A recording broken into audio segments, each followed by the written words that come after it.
Excellent. Okay.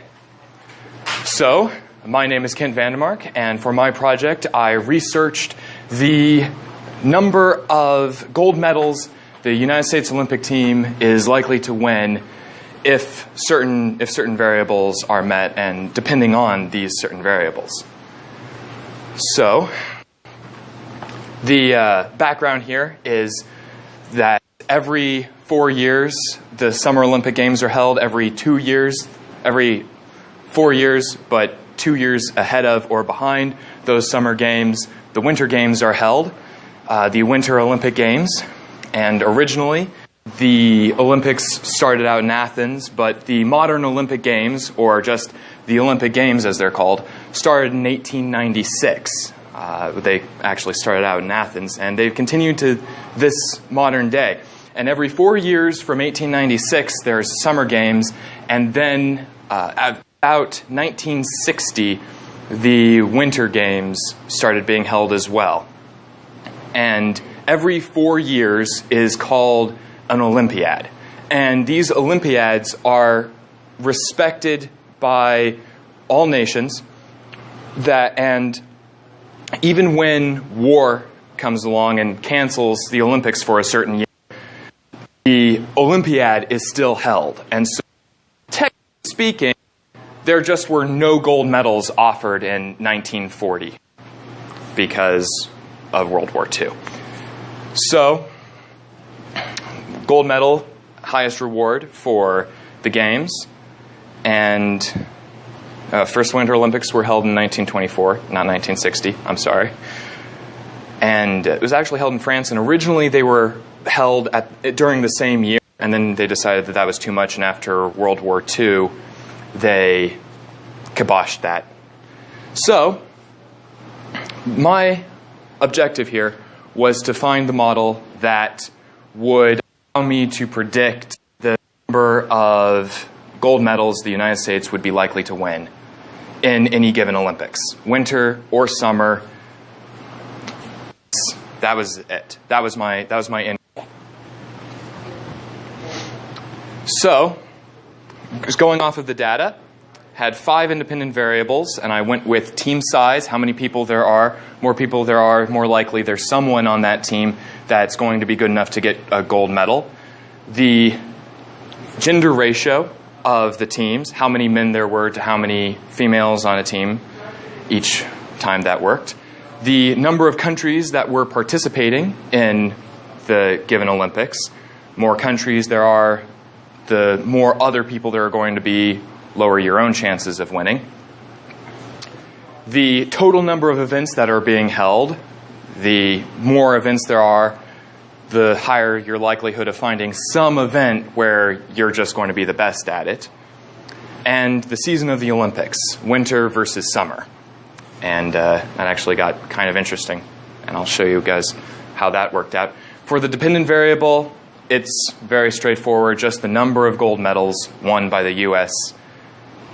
in 1 year. And an interesting thing to note is that U.S. team refers to everybody from the U.S. participating. Team USA is everybody from the runners, the sprinters, the marathoners, the relay runners, the weightlifters. They're all part of Team USA. Even though for example, in the Winter Olympics, the one figure skater that wins the gold medal for the U.S. is on the U.S. team, the same as the United States hockey team. So, lots of fun there. Oops, there we go.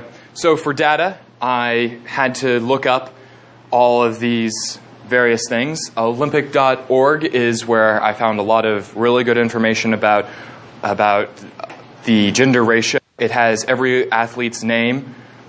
Usually, I went with that because it's the official Olympics website. Sportsreference.com was used to sort of try and clear up a few issues here and there. Occasionally, there'd be a bizarre name on Olympic.org, and so I had to look them up somewhere else, Wikipedia or Sports Reference, to find out if they were male or female. And altogether, these are the places that I found what I needed to. Wolfram Alpha was really good at finding out what countries participated and how many medals they won. So here's the data in and of itself. It's a little tiny, unfortunately, but we've got U.S. gold, which is the number of gold medals we won in the year. We've got how many people were on our team, how many countries were participating total, the gender ratio. 1 is all males, 0 is all females, and that was the gender ratio. Funny story, it never actually hit 0, which I'll get to. Season, 1 was summer, 0 is winter, simple dummy variable, nice little dichotomy there.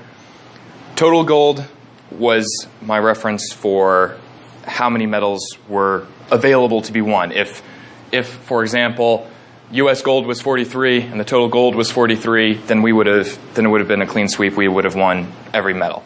That's essentially the principle behind it. And then the year I did not use because there are various other factors that are affecting the world stage at each year, so I felt that it was a bit of an unreliable variable. You'll notice that there are these blocks. This is 1940, 1944. This was during World War II. The Summer and Winter Olympics and the Summer and Winter Olympics were not held during those years. 1916 was when World War I canceled the Olympics, but it's still considered an Olympiad. So technically, all of these would just be 0, except for gender, because there was no team.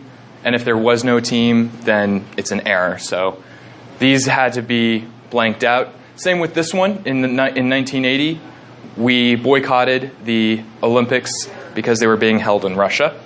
And so again, I deleted this datum simply because the gender ratio would have been error. So had to get rid of that one. False positives, don't want that.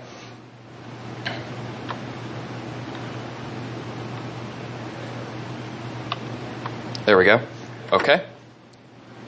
This was the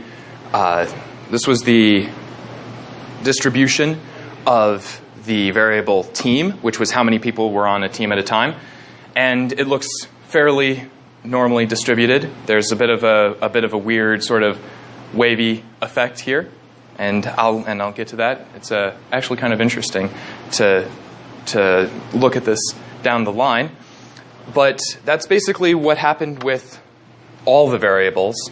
We have this fairly normal distribution, but we've also got the weird, almost sine curve if you kind of tilt your head to the side. Gender is actually the most evenly distributed, even despite being weird and despite being skewed a little towards the masculine end of the spectrum. And this is the reason why it looks like it's farther down, is that the scale actually ends at 0.5. There's never been a team that had more females on it than men, or males, however you want to phrase it. Season, it's a dummy variable, but it still is fairly normally distributed. We've got a rather fair scattering on both sides of the line, even though they're all 0s or they're all 1s. They're mostly the same. Winter Olympics were introduced in 1924, helped out there, helped balance it out. Total gold, it's been fluctuating since forever as more events are recognized as sports, since other events are no longer recognized as sports. And so we still have a fairly normal distribution, even though we've got the weird shapes going on. So as I started constructing the model, immediately for ratios, the proper transformation to try and help break it up so that it's not just from 0 to 1, but a little bit bigger numbers, or a little bit of bigger spread of numbers, is the square root of the arc line of the ratio. So that's what I did right off the bat. I didn't want any percentages running around. I went with the stepwise selection method, 0.5 entry, 0.5 stay. So if anything was below 0.5 significance level, anything had less than a 0.5% chance of not being relevant to the model, it got put into the model. And I deleted the 6 points of data that I already mentioned that were either due to, actually they were all due to war if you think about it, because the Cold War during the 80s. So that's all there. It's kind of funny that the Olympics, which bring us together, get canceled because of war. So this was the result of the first model that I made, and I just went with a simple linear regression model. And it looks mostly okay. The residuals are a little bit slanted, so that was a bit of a problem. And we have this sort of weird shape going on here. However, since it starts to level off here, I decided to go with the natural log of y, which caused me some problems in the paper. I discovered as I was making this and after I'd submitted my paper that I messed up a little bit of the interpretations of the model. And we can also see that the independent variables in the simple regression, for the most part, are nice and randomly distributed, except for season, which has our flaring out, which is a symptom of covariance there. And that's because a lot more people get sent in the summer team than the winter team. But after I took the natural log from transformation, kept everything else the same, went through stepwise selection again, we wound up with a much nicer model, much more evenly distributed, This one, it looks a bit like there's a pattern, but that's more of a symptom of perspective. If you have to tilt your head again, since we're operating with diagonal lines.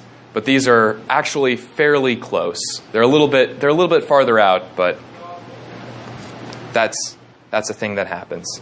But I was rather satisfied with this on the whole. And in independent variables, we actually started having the covariance start to shift the other way, but this is nowhere near as bad as what we had before. And so I felt that was still rather acceptable. So the resulting model with the natural log of y, or the natural log of the number of gold medals that the United States is predicted to win, we have a significant model well below our 0.01 that I like to aim for. And that means that it has less than a 0.0001 chance of, or less than a 0.1% chance of it being completely unrelated. We have an R-square of 87%. We have an adjusted R-square of 88%, rounded. And that means that this model was able to explain 88% of all data, which was very nice for me. We have all very significant variables here. Turns out that season, countries, and team are the big ones, so to speak. We have team, more people you have, greater your chances of winning. We have countries. More countries there are competing, the lower your chances of winning, as referenced by the negative. And for season, if it's summer, you have a much greater chance of winning medals just because you have more people there overall.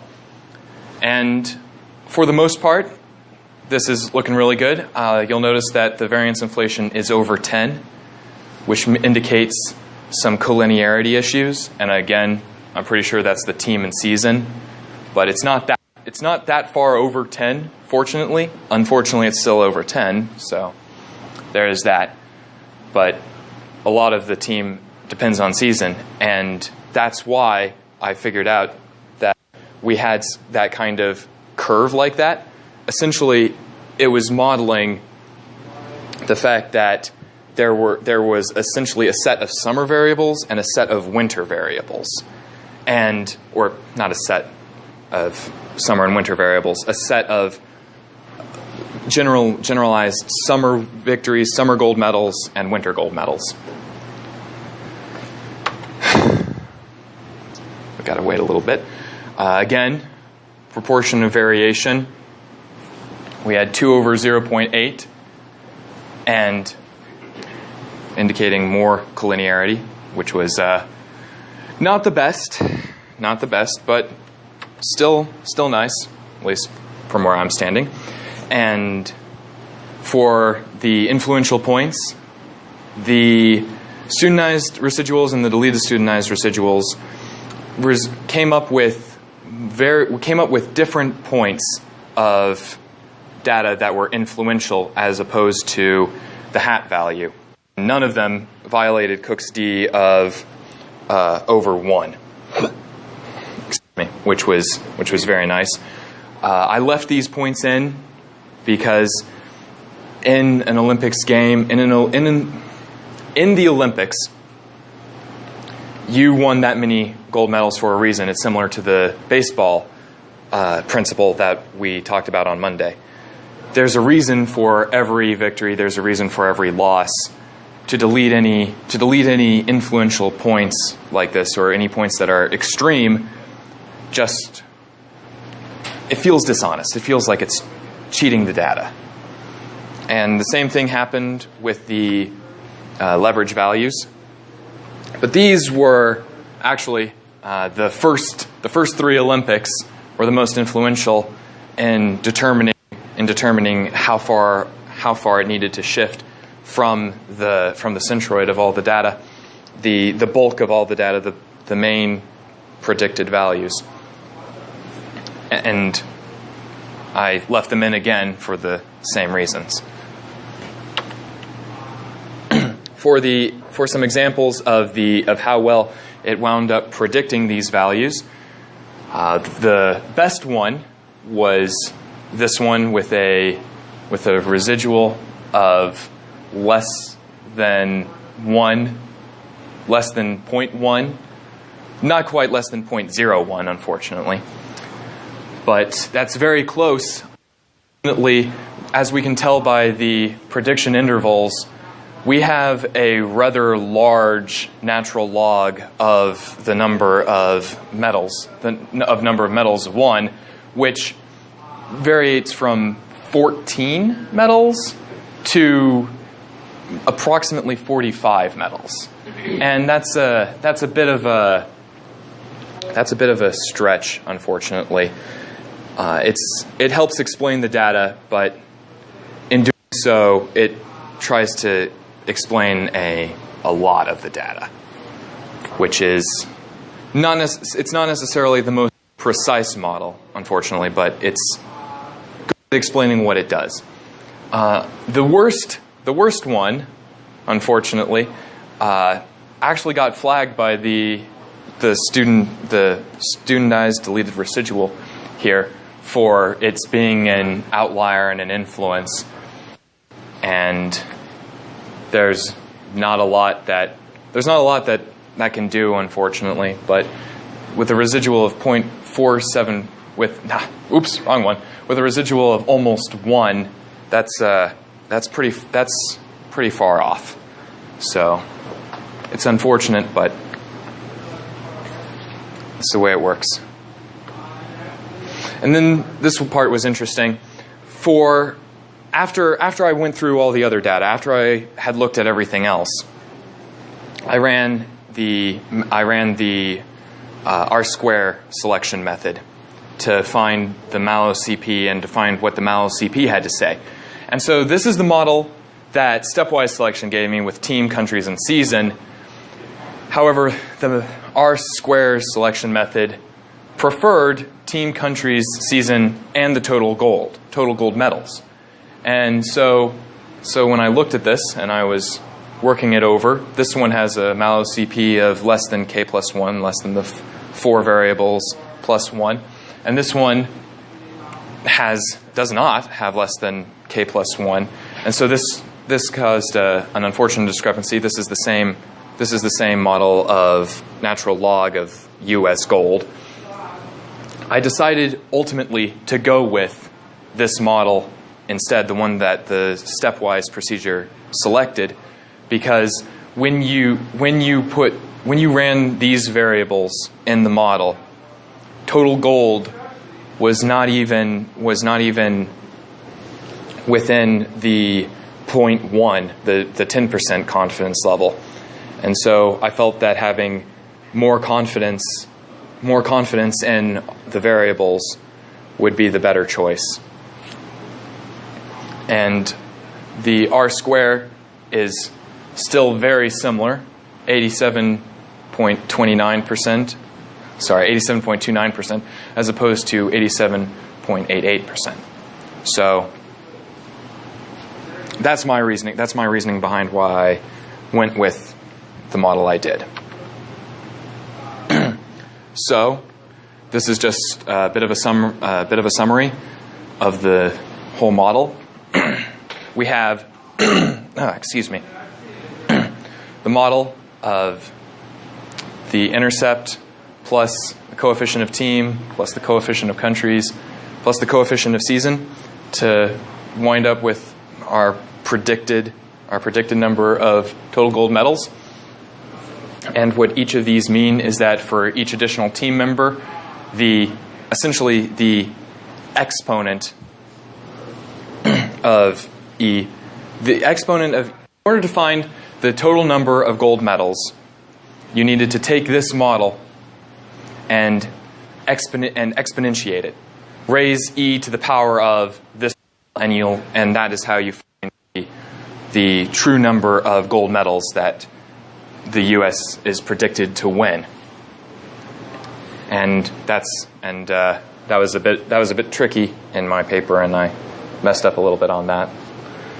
But for each additional team member, the exponent grows by that much, and that might not seem like a lot, but added in with everything else, when you are raising any number to a power, very, very, very small changes can result in very, very large differences. And that's why we wound up with a lot of numbers in between our confidence levels, unfortunately. Found out that season is the most significant variable. Mentioned this a little bit earlier. There's just a lot more people on teams for summer than winter. And we essentially have two separate models for winter and summer, and tried to and that coefficient for the dummy variable tried to balance it out. So not sure how exactly effective that was, but that's that. For other potential variables that I'd look at in the future, I'd look at per capita income, see if the amount of money individuals had for training impacted the number of gold medals at all. The population of the United States, number of people that could be polled, changed anything, and if the U.S. Olympic team budget meant anything. So, and the number of people, but the kind of weird thing here is that all of these just increase the number of people on the team. All of these, or increase or decrease the number of people on the team. And it was very interesting to see that you can predict these things. This model fits. It can explain 87% or 88% of all the data just using how many people are trying to win the gold medal, which was very interesting to me. So, in the end, though, there were only 46 data points. It's a bit small for a data set. Hopefully as time goes on and the Olympics continue to be a thing, the data set will continue to grow, and in the end, provide better results. However, we do have a functional model, so that's good. Helps me at least. So there we go. Any questions? Yes. Your team variable, is it the number of people on the team? Yes. You talked about team variable and said that the season variable you thought was the most significant variable, right? Yes, yes. There's a... And you said the reason you thought it was the most significant variable was because there's just so many more people on the Summer Olympic team. Yes. But you've got the team variable in there as well, right? Yes. So the interpretation of the season, the test for whether season is significant is controlling or holding team size fixed, right? So it's controlling for team size already, right? So there's something else going on. Which would explain why the Mallows CP, the R-squared selection test, was going with the total number of events. It might explain that. Oh, yeah. Sorry. But yeah, you know, there's something besides team size that's the result of the season being so important. Maybe it's because you can train to run anywhere. You can train to ski places. The region where countries are from has to have something to do with it. I like it. Like Swiss, you don't see Jamaica having Bobsled. Yeah, bobsled. There was a movie about that. I don't know. I don't feel like, speed skating would be the equivalent, I guess, of some of the distance-related things. Yeah. There's so many track and field events in summer. I don't think there's a measure in Which is why the Mallows, or which is why I think the Mallows CP wound up including total gold in there as well, even though it wasn't a very significant variable. So.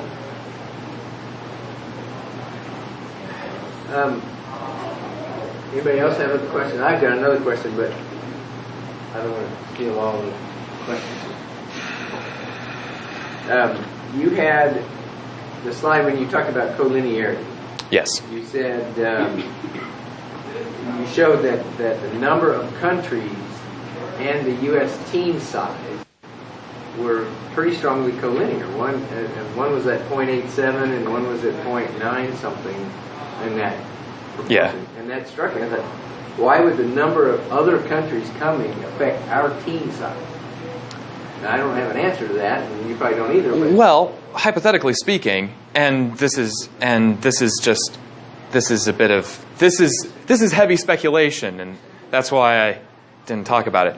But the Olympics are sort of a power play, which is why when we defeated the Russian hockey team, it was such a big deal, and it sort of makes sense in a